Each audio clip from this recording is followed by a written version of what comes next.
Salut à tous, j'espère que vous allez bien et on se retrouve aujourd'hui pour le retour des petits points ensemble sur le mercato parisien. Allez, on démarre avec un peu de finance puisque la menace du fair play financier est désormais très loin du PSG après de gros efforts sportifs et un énorme travail marketing.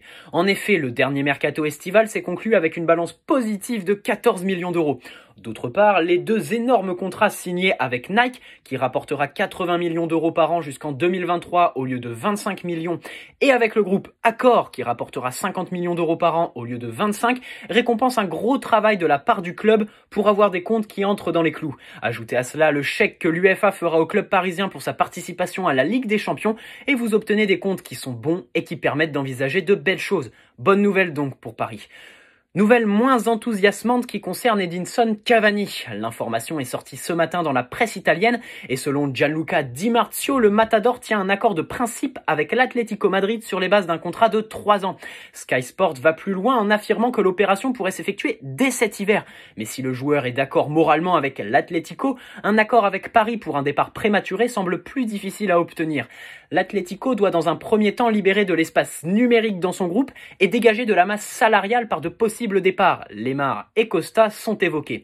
Ensuite, il faut que Paris soit d'accord pour libérer Cavani durant le mois de janvier et à quel prix. Mais la possibilité d'un accord sans indemnité de transfert est envisageable. D'accord avec l'Atlético, le départ de Cavani semble inévitable. Reste à savoir si ce sera dès cet hiver ou au terme de la saison en cours. Pour Kurzawa, si la première ligue avec West Ham, Manchester United et Tottenham était évoquée, c'est le Milan AC qui est passé à l'action. En effet, le club italien est le seul à être vraiment passé à l'action pour Kurzawa. Mais le gros problème qui risque d'être présent pour tous ces courtisans, c'est son salaire. Le latéral français touche actuellement 4 millions d'euros par an, un salaire jugé beaucoup trop important pour Milan, et ce même si son arrivée ne devrait rien coûter en indemnité de transfert.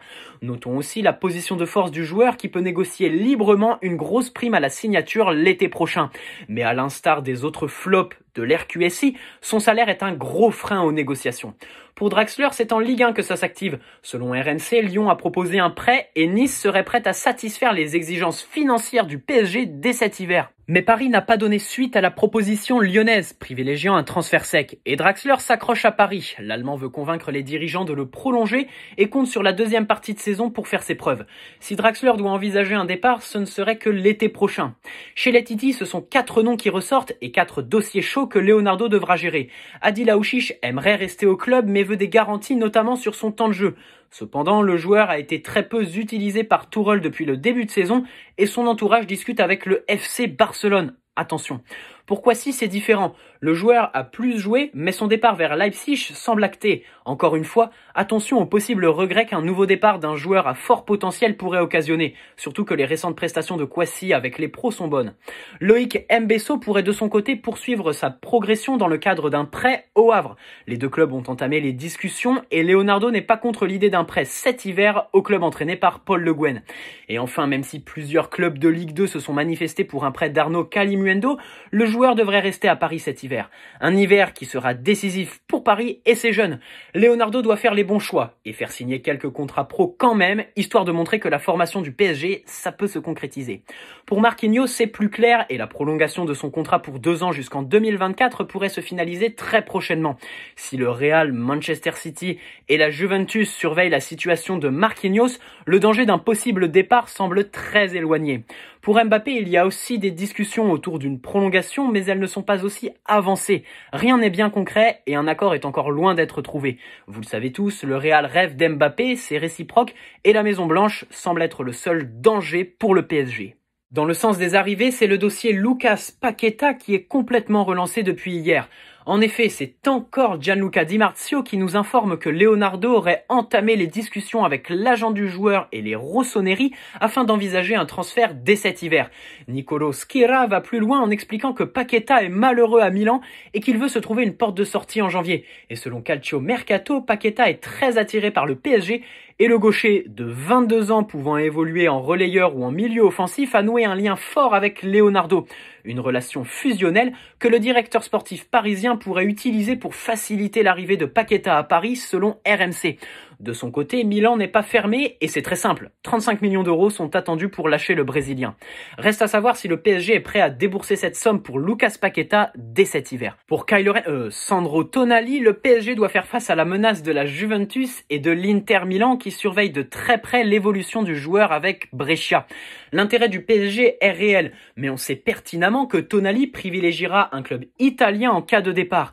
Il faudra trouver les arguments pour combler l'avance que les grosses écuries italiennes ont actuellement. Si le PSG souhaite signer Eriksen dès cet hiver, il faudra débourser 27 millions d'euros. La somme fixée par Tottenham en cas de départ prématuré dès cet hiver pour le Danois qui, on le sait, intéresse le PSG. Une somme loin des 100 millions d'euros que Tottenham réclamait cet été, mais qui reste assez importante pour acheter 6 mois de contrat. Si Neymar venait à partir cet été, le PSG aurait coché 2 noms en Bundesliga pour le remplacer. En effet, si le Brésilien quitte Paris, l'argent récupéré sera réinvesti pour un jeune talent de niveau international avec une grosse marge de progression. Et dans cette optique, ce sont Jadon Sancho et Kai Havertz qui sont ciblés. Que ce soit pour Sancho ou Havertz, le PSG devra lâcher au minimum 100 millions d'euros. Et enfin, dernière piste évoquée dernièrement, celle menant à Esteban Andrada. Selon les informations de TYC Sport, le PSG ne lâcherait pas et serait toujours intéressé par le gardien du Boca Juniors. Un transfert cet été est envisagé. 23 millions d'euros sont évoqués. Allez, on termine avec une déclaration de Javier Pastore qui est revenu sur son départ et qui pourrait revenir en France dans un autre club que Paris, sauf Marseille. J'ai senti de mon côté que c'était le moment de quitter le club. Peut-être que si j'avais été dans de meilleures conditions physiques ou que j'avais joué un peu plus ces dernières années, je serais resté. Le club voulait me prolonger et que je finisse ma carrière à Paris. Mais je ne me sentais plus capable d'aider l'équipe, d'apporter quelque chose de plus au club.